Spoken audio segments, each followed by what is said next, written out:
성경을 볼 때 정독을 하는 편입니다. 여러분들은 어떠신지 모르겠어요. 근데 성경을 보는 방법이 다 틀린 것 같아요. 느낌이 틀리고 또 방법이 자기 나름대로의 특유한 방법을 통해서 은혜를 받고 하는 그런 일들이 다 다를 수 있습니다. 어떤 분들은 이렇게 조용하게 묵상하면서 이 큐티를 좋아하고 그런 분들이 있고, 어떤 분들은 또 이 말씀을 쭉 보다가 또 은혜가 확히 되는 구절은들이 줄을 쫙 쳐가지고 그걸 외우려고 노력하고 이런 분들이 있습니다. 근데 어떤 분들은 또 우리가 이렇게 통독하는 그런 프로그램이 있지 않습니까? 그런 프로그램을 참 이렇게 갔다 와서는 너무너무 은혜가 된다고 그냥 자꾸 여러 번씩 가는 분들도 있어요. 보면은 신약 성경을 전 가보진 못했어요. 근데 싫어서 안 간 건 아닌데 얘기 들어보면 하루에 그냥 신약을 그냥 읽어버린다고 합니다. 너무 은혜가 되니까 좋은 것 같아요. 은혜 받고 이 마음속에 정말 평안을 누릴 수가 있고 예수님을 의식할 수 있으면 그보다 좋은 게 어디 있겠어요. 근데 어떤 분들은 또 성경은 많이 봐야 된다 그래가지고 그냥 계속 읽는 분들도 있더라고요. 어느 권사님이 유난히 생각나는 분이 있는데, 뭘 하시죠 하고 이럴까요 저럴까요 얘기를 하면 그분 얘기가 뚝 튀어나오는 얘기가, 아니 성경 읽을 시간도 없는데 내가 뭘 해? 이런 얘기를 하시는데, 그분은 시간만 나면 그냥 성경을 그냥 보시는 거예요. 그것도 본인으로서는 딴 사람들은 어떻게 생각할지 모르지만 참 은혜가 되는 그런 시간을 가질 수 있는 줄 압니다. 근데 저는 이렇게 빨리빨리 하고 이러는 걸 별로 좋아하지 않아요. 설교 준비를 이렇게 설교 맡아서 하려고 그러다 보면 제 나름대로 제 방법입니다. 성경을 이렇게 처음에 쭉 읽으면은 이게 무슨 말인지는 아는데 들어오는데 그렇게 깊이 이해는 안 되더라고요. 그래가지고 이제 천천히 다시금 그 대목을 쭉 읽어봅니다. 그러면은 자연스럽게 사람들의 그 모습이 이렇게 떠올라요. 그러니까 앉아있는 사람은 앉아있는 게 떠오르고, 서서 얘기하는 사람은 서서 얘기하는 모습이 떠오르고 이래요. 그렇구나 하고 이제 생각하다가 또 한 번 이제 성경을 꼭 한 번 읽는 건 아니라 이렇게 정독을 하다 보면 그 다음에는 앉아있으면은 앉아있는 것만 생각되는 게 아니라 그 사람의 감정까지 오더라고요. 그게 막 우는 사람은 저 사람이 참 우는구나. 왜 슬퍼하지? 그리고 이래서 슬퍼하는구나 하는 생각이 되어져요. 참 그러면 좀 이렇게 어떻게 얘기하면 이렇게 재미도 있고 참 이렇게 성경과 이렇게 가까이 가게 되는 그런 느낌을 받게 됩니다. 그리고 이제 성경을 또 쭉 보다 보면 그때 이제 목사라 그래서 그런지 설교 준비를 해서 그런지는 모르지만 그때 어렴풋이 그 주님이 주시는 메시지가 들려요. 여러분들 어떻게 이해하실지 모르지만 저는 그래요. 그러다 보면 이제 조금 이해가 안 가는 부분들은 참고 서적을 보기도 하고, 또 어떤 경우는 왜 이런 말씀이 있지? 하는 생각을 하다 보면 전후좌우를 보게 됩니다. 그러다 보면 이 말씀이 이래서 나왔구나 하는 생각을 하게 되면 참 성경을 보는 게 아주 남이 모르는 기쁨, 그런 걸 느끼게 되더라고요. 제가 언젠가는 이 목사로서 목회를 하다 보니까 자꾸 그렇게 해당되는 설교문, 해당되는 문장, 해당되는 글귀, 그것만 자꾸 보게 되고 설교 준비만 하게 되더라고요. 목회할 때는. 그게 꼭 나쁘다고 볼 수는 없지만은 한 가지를 보면 이제 여러 가지를 보게 되는데, 뭘 하나 보더라도 요런 설교를 해야지 하는 생각을 하게 되는 게 우리 목사 같아요. 그러다 보니까 성경을 부분적으로 보게 되더라고요.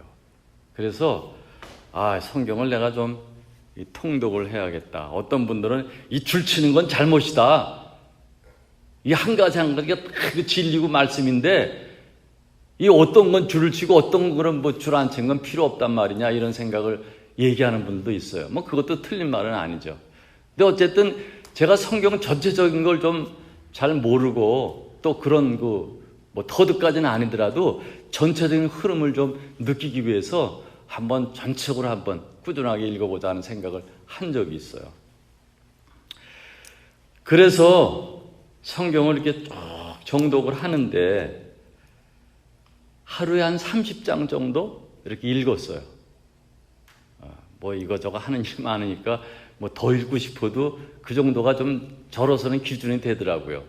그래서 하루에 30장, 뭐 시편 같은 건 이제 조금 더 읽으면서 쭉 표시를 해갖고 읽다 보니까 한 달 반 정도 되니까 성경 한 권을 읽게 되더라고요. 그래서 성경을 하면 언제까지 한번 익히게 되나 하는 생각을 가지고 계속 읽었어요. 그렇게 하다 보니까 한 2년 정도 그렇게 하게 되더라고요. 그러니까 따져보니까 한 달 반 정도에 한 번이니까 3달이면 2번? 그러니까 2번이면 뭐 3개월에 2번이면 1년에 한 8번 정도 읽게 되더라고요. 2년을 그렇게 했는데 그래서 생각보다 그렇게 소득은 없더라고요.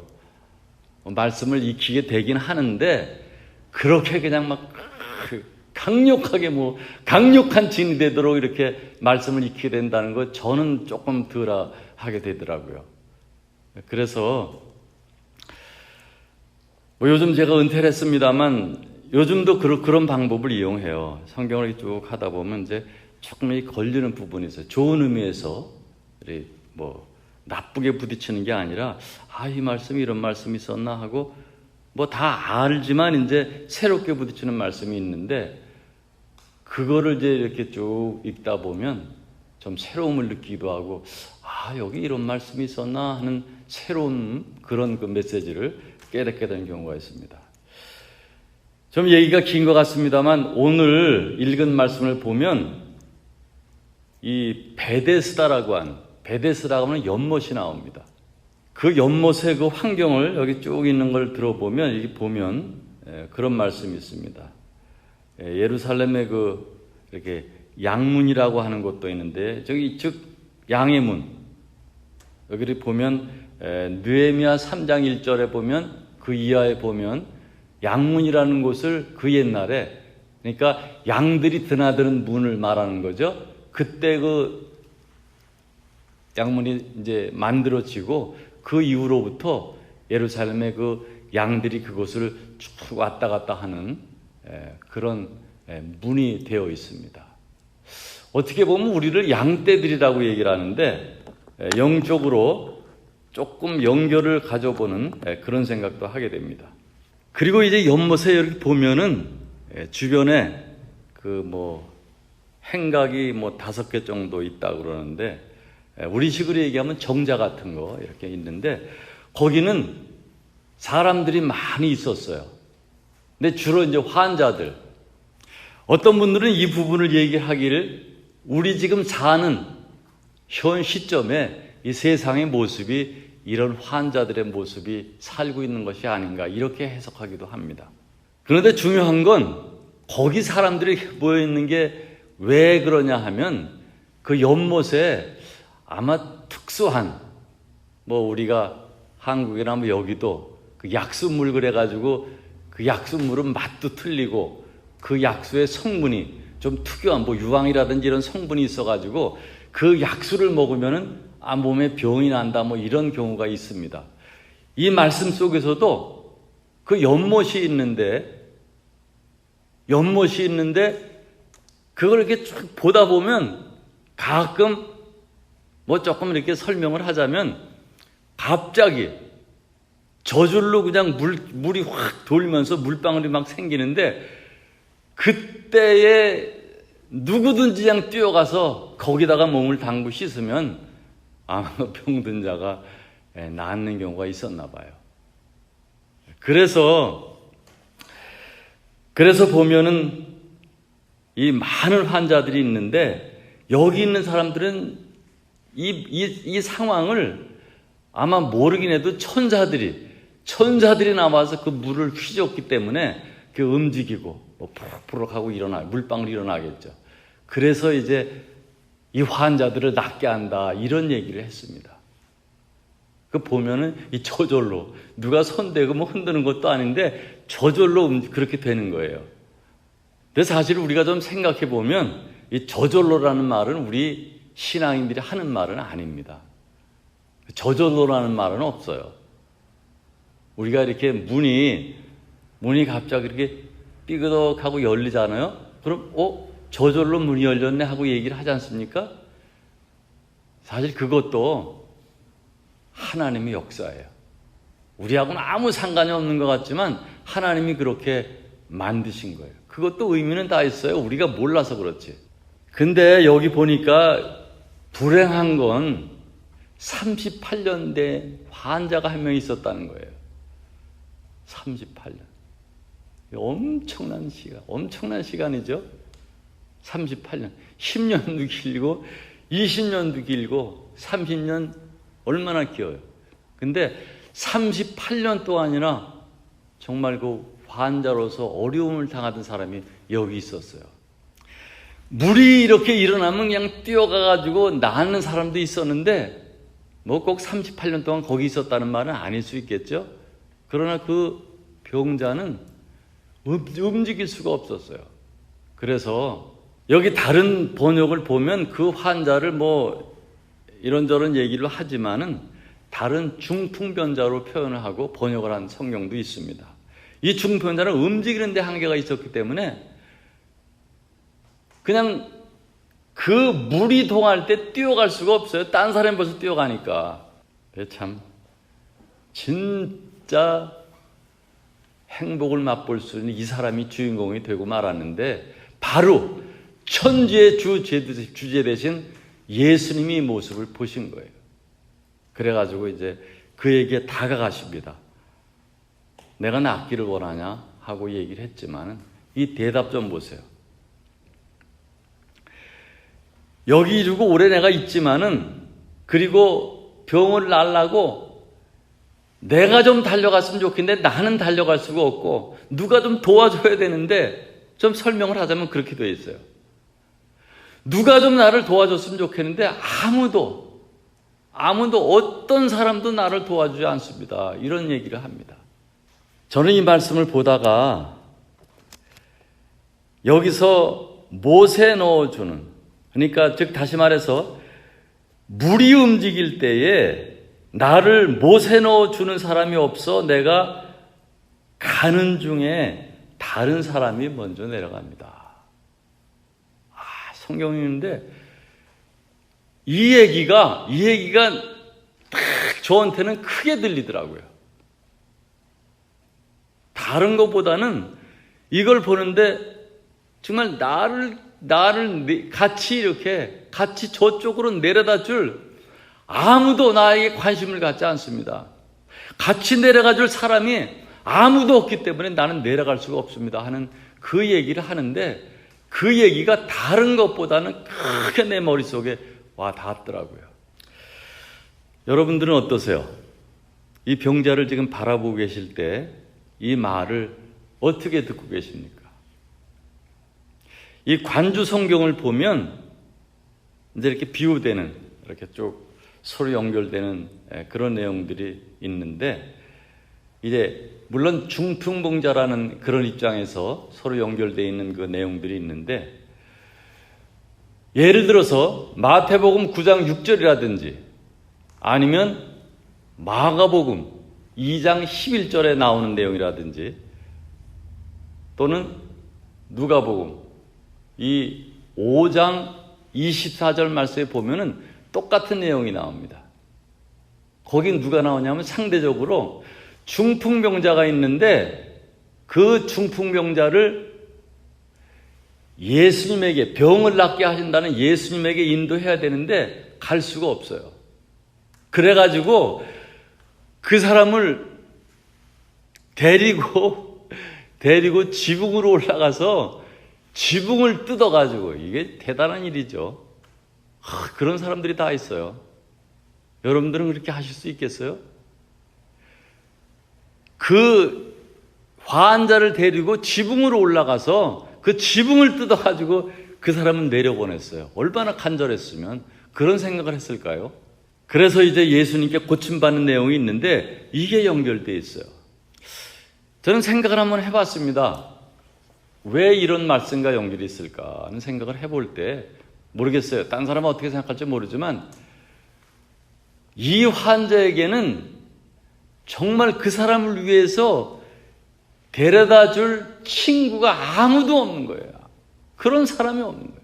누가 좀 그냥 빨딱빨딱한 사람들이 그냥 붙잡고 빨리 먼저 그냥 내려가서 그 목욕을 시킨다 그럴까요? 그 물을 뒤집었으면 혹시 나을 수도 있었는데 그렇게 하는 사람이 물론 38년 다라고 볼 수는 없을지 모르지만 그 오랜 시간을 주님 아무도 나를 데려갈 사람이 없었습니다.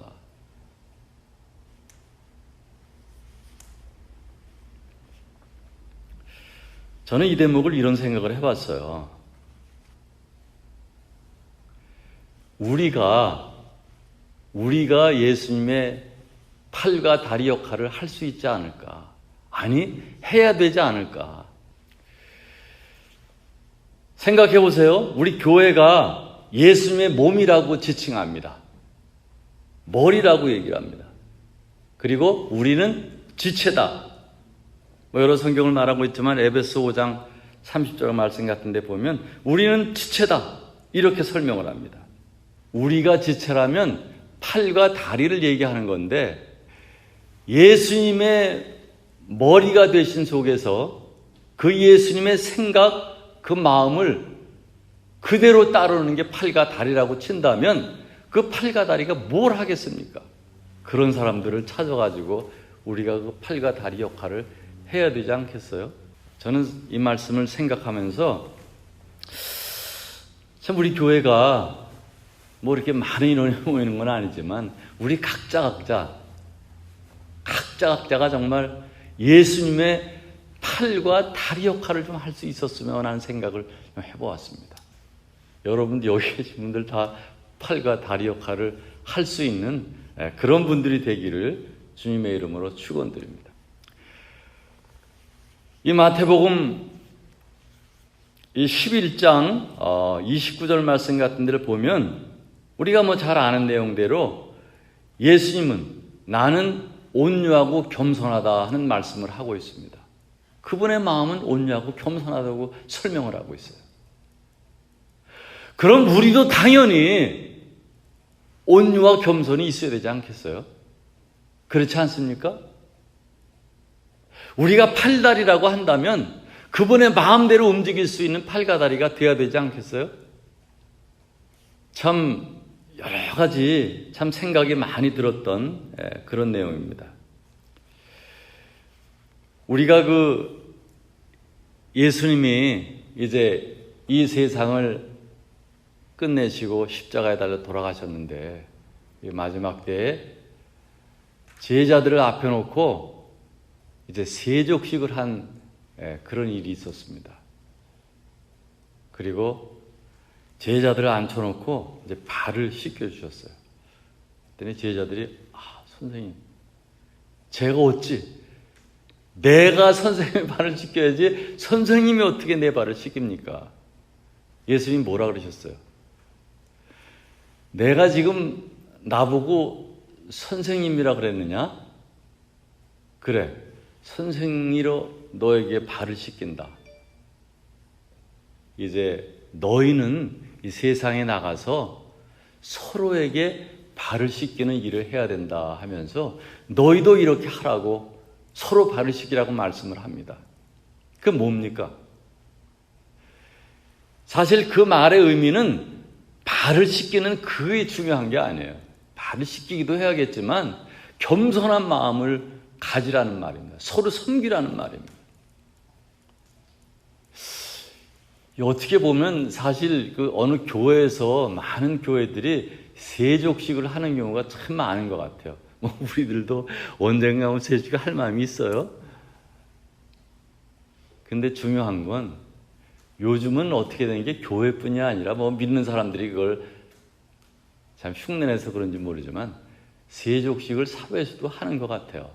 서로 겸손하게 섬기기 위해서.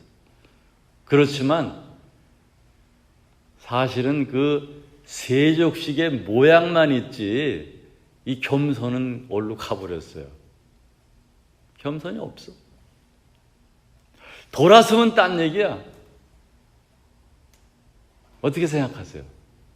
세족식 백날하면 무슨 소용이 있습니까? 마음이 평화롭지를 못하고 마음이 섬기는 마음이 없는데 교회에서 그냥 세족식 백날 해봐야 무슨 소용이 있어요. 예수님은 그거 아닌데 발을 씻기라고 하는 게 발 씻기라고 한 얘기는 아니잖아요. 겸손하라고 말씀을 하고 너희들은 섬기라고. 내가 정말 섬기기 위해서 이 세상을 왔지 섬김을 받으러 온 게 아니라고 말씀을 했어요. 그렇지만 많은 사람들이 그 앞에서는 섬기는 것 같지만 돌아서기만 하면 딴 얘기래. 참 기가 막힐 일이지.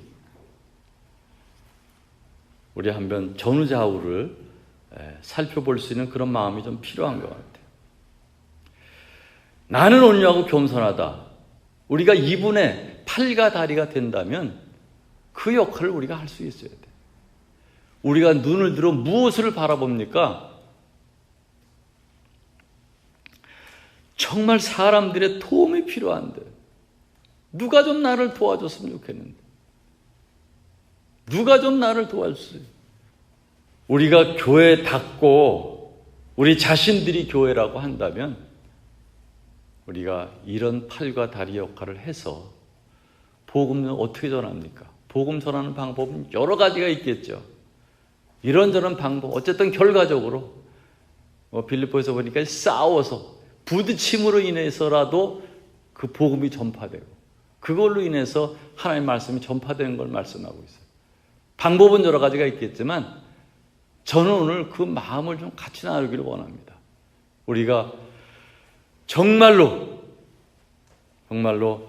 주님의 팔과 다리가 되어서 정말 이 교회가 머리 대신 주님과 함께 우리가 살아갈 수 있는 그런 저와 여러분 되시기를 주님의 이름으로 축원드립니다. 그렇다면 많은 사람들이 이 고통 가운데서 벗어나고 예수님을, 이 세상을 다시 바라보고 예수 그리스도를 바라볼 수 있는 눈이 열리지 않겠습니까? 우리를 보고 어휴, 저거 내가 꼴보기에서 교회 안 나간다는 이런 말을 들어야겠습니까? 정말 저분을 보니까 정말 예수님 생각이 난다 하는 말을 들을 수 있어야겠습니까? 제가 바라기는 여기 모인 분들은 정말 우리를 봄으로써 예수님을 생각할 수 있고 우리가 팔과 다리 역할을 함으로써 그 사람들이 병에서 노임을 당할 뿐만 아니라 예수님을 생각하고 크리스찬. 옛날에 제가 이민 처음 와서 초기에 이 전도사로 있으면서 오자마자 어떤 교회를 섬기는, 지금은 그 교회가 없어졌지만 싸우더라고요. 막 싸워가지고 너무너무 싸우니까 교회 가는 게 괴로워요. 그래가지고 견디지를 못해가지고 아니 나가면 그만인데 나가는 게 꼭 좋은 건 아니지만 나가면 그만인데 왜 안 나가고 이러고 있습니까? 그랬더니 재산이 많다는 거예요. 재산이. 우리가 다 나가면 그 재산이 다 저들 손에 소유가 된다는 거예요. 우리가 왜 나가? 지네들이 나가야지. 이 참. 그래가지고 나중에 그냥 전도사가 뭘 어떻게 하겠어요. 그래가지고 나중에 설득을 했어요. 목사님, 나갑시다. 정말 주님을 믿는다면 무에서 유를 창조하는 게 하나님의 역사인데 뭐고 재산 얼마나 된다고 그걸 가지고. 근데 이 말이 설득이 되는지 어땠는지 아직은 결정이 됐어요. 그래가지고 이제 우리가 나오기로 했습니다. 그래가지고 교회를 그때 이제 얻고 이래가지고 교회를 시작했는데 기쁨이 넘쳤죠. 그래가지고 이제 이대로라면 한 50명 정도 나왔으니까. 그 이대로 되면은 정말 교회가 그냥 순식간에 부흥이 될 수 있다. 그래가지고 그냥 기쁨이 넘쳤어요. 근데 크리스마스 전후가 돼가지고 한번 어느 집에 모였는데, 우리 이제 교회 이름을 정하고 이제 주님 앞에 영광 드리는 그런 교회를 한번 나가보자 해가지고 어떻게 얘기를 하다 보니까 이제 제일 먼저 교회 이름을 정하는 그런 순서가 됐어요. 뭐가 좋겠습니까? 그랬더니 정말. 근데 사람들의 생각이 베데스다라는 이름이 참 좋았나 봐요. 아마 그 이름 자체가 뜻이 은혜의 집이라는 그 말이 좋았는지 좌우지간. 나중에 두 개가리 결승에 올라왔는데 하나는 뭔 줄 아세요? 하나는 베데스다 집이 올라왔고 하나는 안디옥. 안디옥이 뭡니까? 여러분들 아세요? 안디옥에서 정말 크리스찬이라는 이름이 나왔지 않습니까? 근데 어떻게 결정이 났냐면 결과적으로 투표했는데 안디옥으로 결정이 됐어요. 근데 저도 안디옥을 지지했어요. 그냥 하는 얘기지만, 근데 나중에 제가 교회를 얻어서 나가고 교회 생활하다가 그냥 조용히 그 교회를 나오고 말았어요. 왜 그랬는지 아세요? 제가 보기엔 그래. 제가 보기엔 그곳에 참 크리스찬이라고 하는, 은혜의 집이라고 하는 그게, 그런 생각을 정말 할 수 없게끔 상황이 그렇게 되더라고요. 그래서 결국은 또 정말 악한 세력들을 이기지 못했구나 하는 생각을 하고 말았는데, 우리가 잘 알듯이 로마서 6장 13절 말씀 같은 것을 보면 우리는 의의 병기가 되는 것을 말씀하고 있습니다. 너희가 정말 의의 병기가 돼서 하나님에게 드리는 사람이 되겠느냐, 아니면은 불의의 병기가 돼서 죄악에게 드림이 되겠느냐 하는 말씀이 있습니다. 여러분들은 어떻게 선택을 하시겠어요? 우리가 올바른 구실을 하지 못한다면 우리는 불의한 것을 가지고 죄에게 드리는 것이 됩니다. 그러나 여러분들이 팔과 다리가 건강하고 정말로 우리가 참 크리스찬이고 은혜의 집을 사모하는 저와 여러분이 된다면 많은 사람들을 구원할 수 있습니다. 많은 사람들을 주님께 인도할 수 있는 줄 압니다. 우리가 이제 교회 실제적으로 얼마 되지 않은 시간이었지만 정말 다짐하고 우리 팔과 다리, 주님이 원하시는 그런 역할을 할 수 있는 우리 모두가 될 수 있기를 주님의 이름으로 축원드립니다. 기도하겠습니다. 고맙고 감사하신 아버지 하나님, 오늘도 베데스다 못가에 병자를 바라보면서 예수님이 그를 고쳐줬던 그 말씀을 보았습니다. 지금은 그 옛날의 시대가 아니기 때문에 우리가 생각해 보건대 지금 주님이 계시다면 우리가 팔과 다리 역할을 해주기를 원하시는 것을 저희들은 생각합니다. 아버지, 우리들 정말 영육간의 강건함으로 인해서 복음을 전하기에 주저하지 않지만 아버지, 많은 어려움에 처한 사람들, 특히 지금 코로나로 인해서 정말 말할 수 없는, 말 못하는 어려운 경우들이 많이 있습니다. 이런 사람들에게 우리가 무엇을 할 수 있겠습니까? 기도하면서 그들에게 도움이 필요한 것을 생각하며 도움 줄 수 있는 우리 모두가 될 수 있도록 도와주시고, 우리 박 목사님을 위해서 모든 우리 권속들 정말 주님의 마음에 합당한 온유하고 겸손한 자들이 모두 될 수 있도록 인도하여 주시옵소서. 감사드리며 예수님의 이름으로 기도하옵나이다.